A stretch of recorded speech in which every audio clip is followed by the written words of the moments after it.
Subscribe now to join our community. A few years ago, I found myself residing in a towering apartment complex in the heart of the city. The 10-story structure stood as a testament to time's relentless march, a decaying facade in a neighborhood tainted by crime.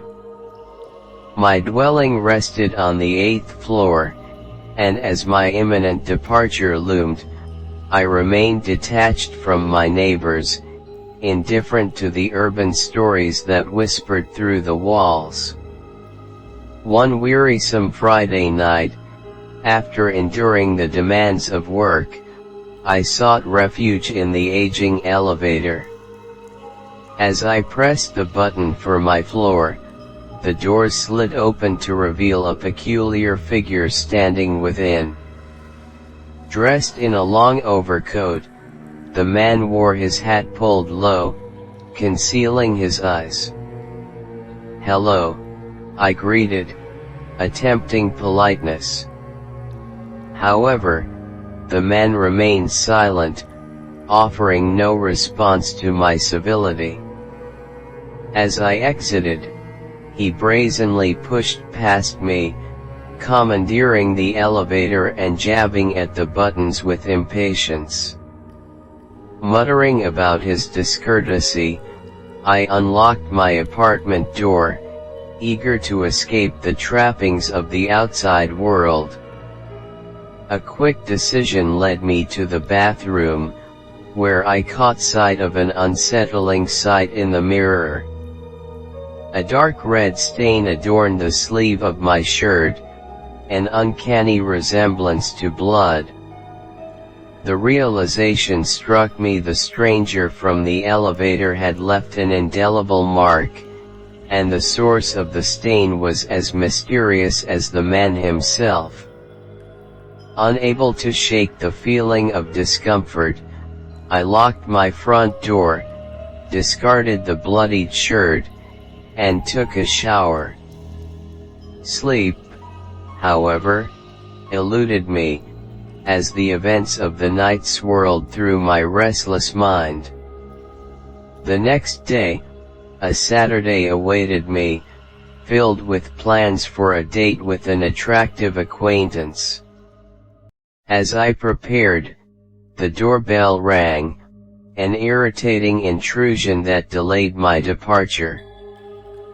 Peering through the peephole, I was met with the unexpected sight of a policeman standing outside. "What is it?" I queried in irritation. "I'm sorry to disturb you, sir," the officer responded politely.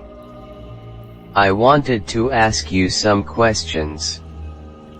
There was a murder last night in the apartment next door to yours." The urgency of my date weighed heavily on my mind. "Sorry, officer, I didn't see anything," I lied. "Can you at least open the door to talk?" the policeman requested. "I wasn't at home last night," I fibbed again. "Sorry, officer, I can't help you."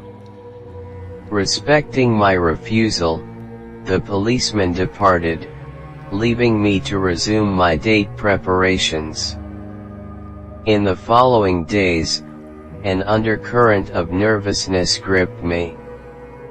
My next-door neighbor had fallen victim to a gruesome murder, and the already unsafe neighborhood took on an even more sinister hue. My impending move couldn't come soon enough. Yet, the guilt of withholding information from the police gnawed at me. I had seen the murderer, even if his face remained elusive.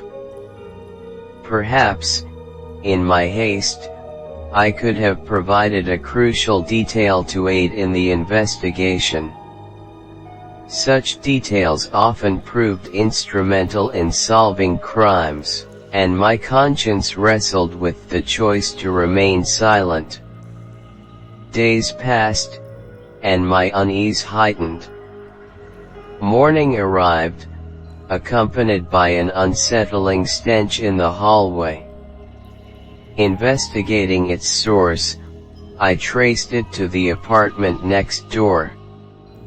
A pit formed in my stomach, and a sense of dread lingered as I sought out the building manager. Relaying my concerns, I mentioned the murder, expecting shock or confirmation.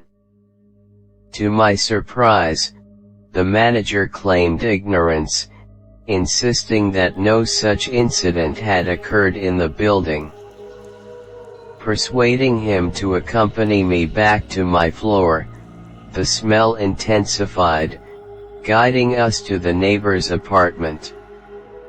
Using his master key, the manager opened the door, unveiling a macabre scene. The neighbor lay lifeless on the floor, surrounded by a pool of blood. The stench, concealed by the walls, had masked the gruesome truth for days. The realization struck with a force that left me reeling. My neighbor's murder had transpired under the same roof that sheltered me, shattering any illusions of safety. The guilt for withholding information from the police morphed into an unbearable weight. The once benign apartment complex now harbored secrets darker than any urban legend, and the tale of the ominous elevator encounter had transcended into a nightmarish reality. The shadows that lurked in the city had woven a sinister narrative, and as I prepared to move out, the echoes of that fateful night lingered, leaving an indelible mark on my consciousness. The complex, once a mere backdrop to my daily life, became a haunting labyrinth of secrets and shadows that defied comprehension.